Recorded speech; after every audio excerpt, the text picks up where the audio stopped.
Hey guys, today I'm going to be doing my out-of-box review for the Master Grade GM Cannon.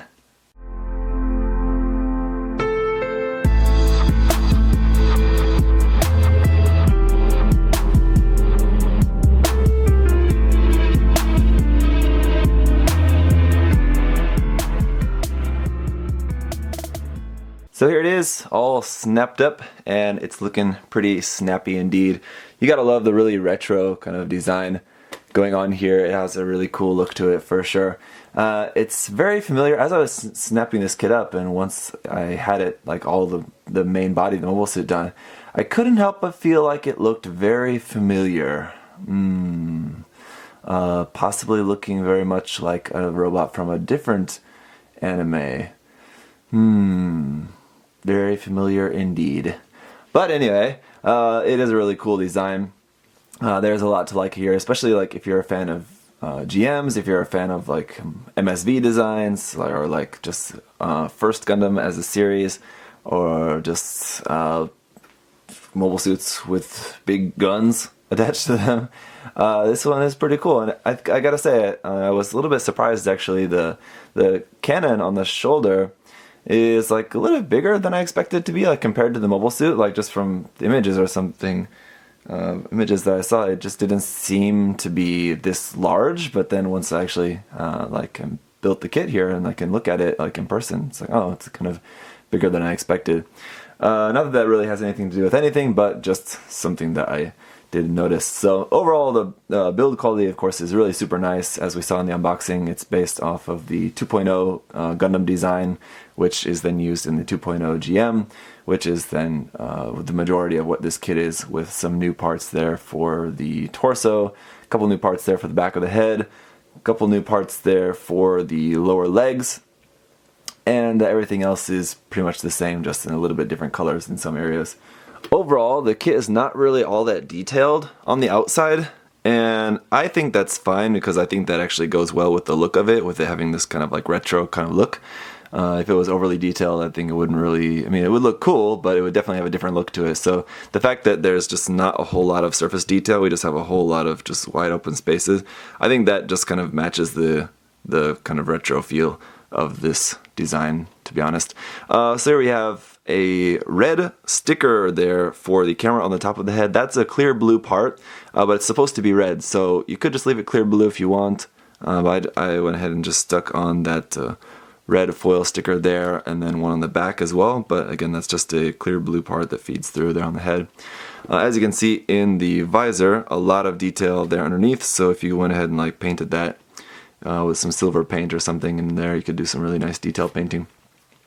As for the head articulation, as you can see here, it can look up to about there. So it looks up nice and far, but it doesn't really look down all that well. It's one thing that I don't really like too much about this design of the original GM. Just doesn't really, the head just doesn't really look down very well. The cannon on the top can move up and down like so. That's the range, that's the highest angle, and then the lowest angle is just kind of like straight on. This whole cannon just plugs onto here just by just a peg there. So you can imagine how you could maybe modify this if you wanted, or plug something else onto there if you wanted. It's just a really simple peg connection onto there, so it'd be really simple to modify that if you want. So here in the shoulders, the shoulder joint will rotate forward here to there, like that, so you can bring that all the way forward. You can bring that nice and far up, basically it's completely vertical, so no problems with the shoulder articulation there. If you want to get really super dynamic with that, of course, rotation at the top, double joint there. Again, just really simple arm design, so not going to have any hindrance there. We have some just nice detail, this nice little like elbow cap piece there.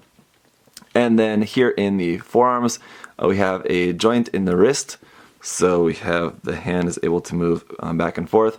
The thumb is on a ball joint, it's all one piece, and then the fingers are made up of two pieces each. But the first finger is separate, and then the second, the third, fourth, and fifth fingers are joined.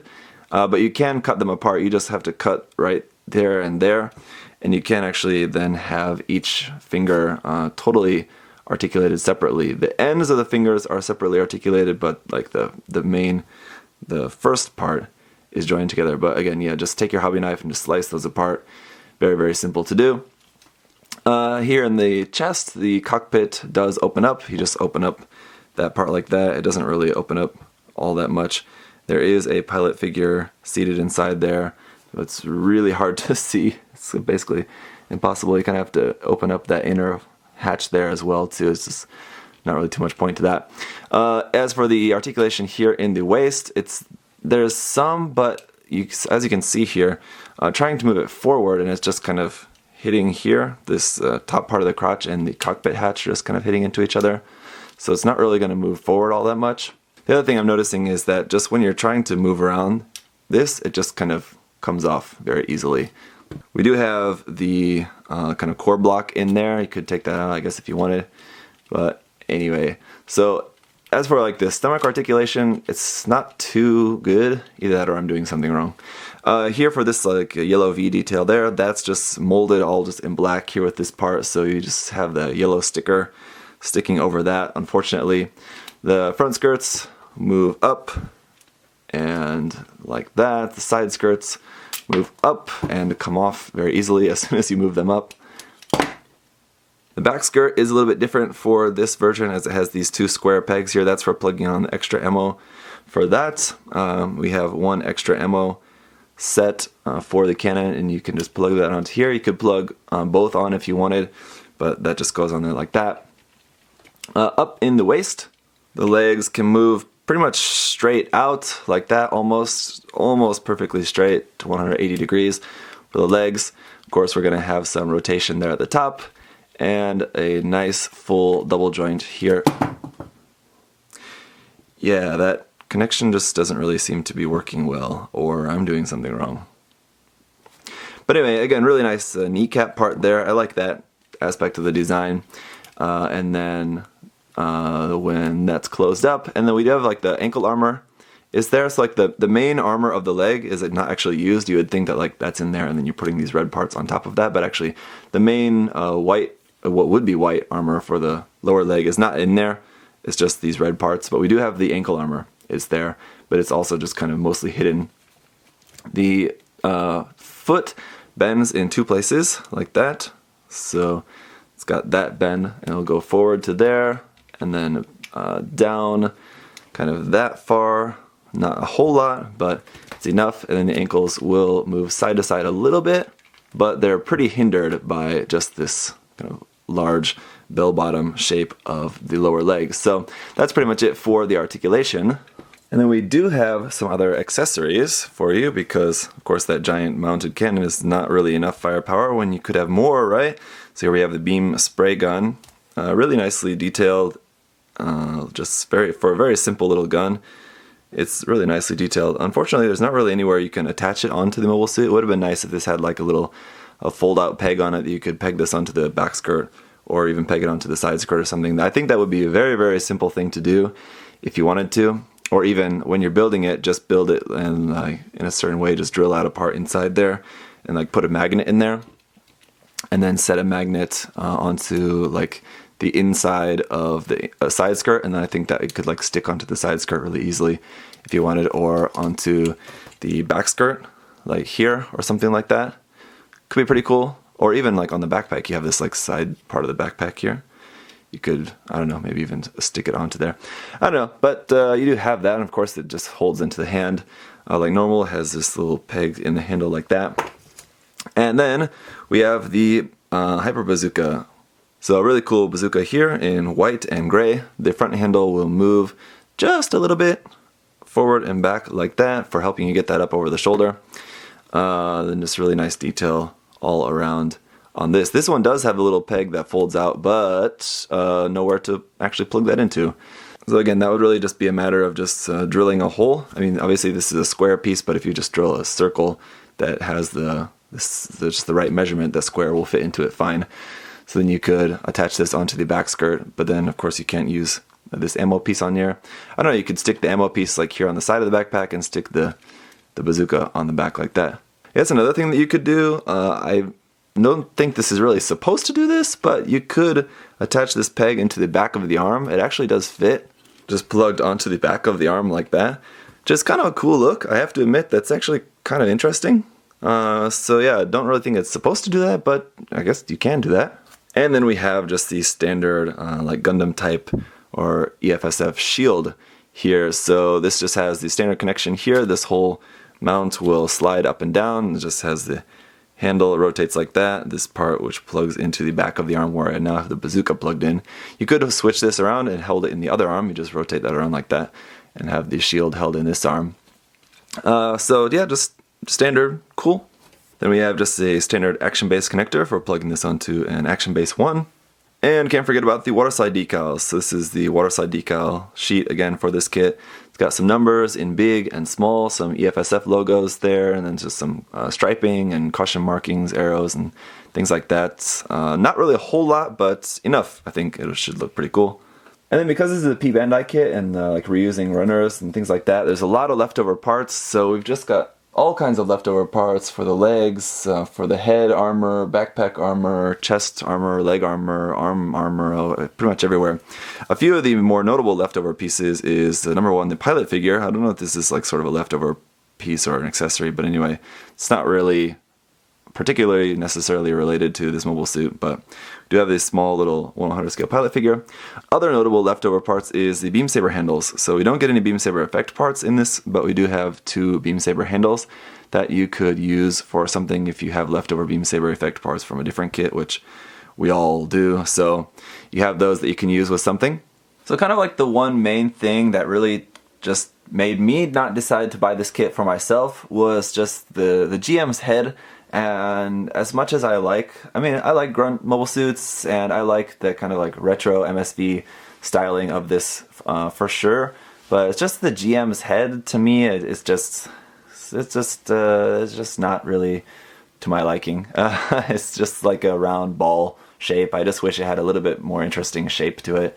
Especially on the front. Like for this one, the back of the GM's head is really cool because it has a little bit more unique shape with the antennas on the back of it, but the front of it still just looks like the face of a mobile suit plastered onto a ball shape, and it's just not really too appealing to me. I guess that does go along with the retro design, but that's just one aspect of the retro design that I don't really care for too much. But everything else is really cool here. I like the fact that this doesn't have a whole lot of detail on the outside. Like I said, I think that goes with the design well.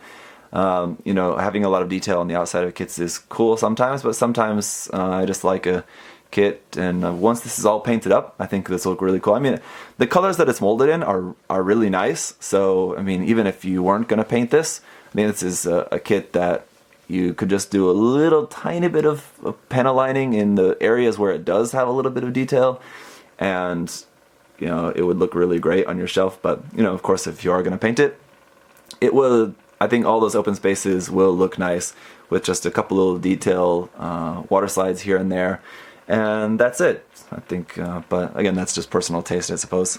As for any like really glaring negatives of the kit, obviously the biggest negative is just going to be availability of this kit, with it being a P-Bandai kit. If you didn't get it when it was originally released, you could possibly catch a re-release. I don't know, who knows. Bandai occasionally does re-release P-Bandai kits, but you know, you never know if or when that's ever going to happen. So basically you're left with trying to find one in the third-party market, which is obviously going to be a little bit more expensive. Even more expensive if you're living outside of Japan or can't go to like some secondhand stores like Mandarake or something like that in Japan. Of course, you can try Mandarake online, but then you still have to get it from outside Japan. It's going to be expensive. So anyway, the point is that if you don't have the kit already and you want to get one, it's going to be a little bit more expensive. Is it worth it? I don't know. I think so. There is a lot new with this kit. I mean, there's a fair amount of new parts, like parts for the chest and the legs. Those would not be the easiest parts to scratch build. So I think, I mean, between scratch building those or paying, you know, $20, $30, even $40 more just to get this kit, I think would be worth it for me, even up to $40 or, I don't know. Yeah, that's just a lot of scratch building that I would rather just pay for if I was you, or if I was someone who really wanted to have this kit. But anyway, the point is that, yeah, I guess that's something that could be a negative for most people, is obviously it's just going to be expensive or hard to find.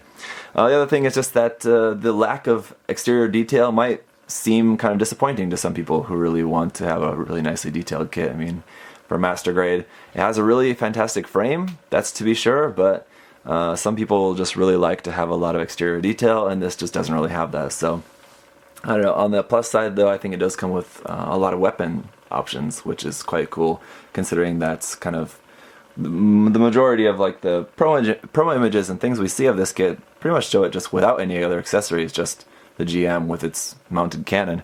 But it is cool that we do have some other stuff that we can work with. So overall, gotta say this is a pretty cool kit. As I noticed here, I got the shield turned upside down, kind of Gundam the Origin style, just kind of taking some creative liberties with that.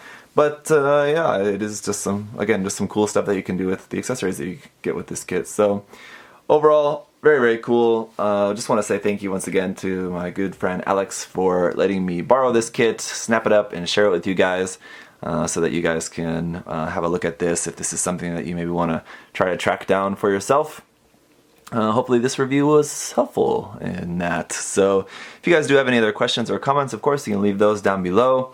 And yeah, I'll try to be reviewing some more P-Bandai stuff for you guys in the future. I do have some more, and you know, it's just a matter of trying to get the time between reviewing new kits and working on my own personal projects. I do want to get to try to review more P-Bandai and exclusive stuff that I have sitting in my backlog for you guys. So yeah, I'll try to get around to that in the future. Anyway, thank you guys so much for watching this video, and I'll see you guys next time. Bye bye!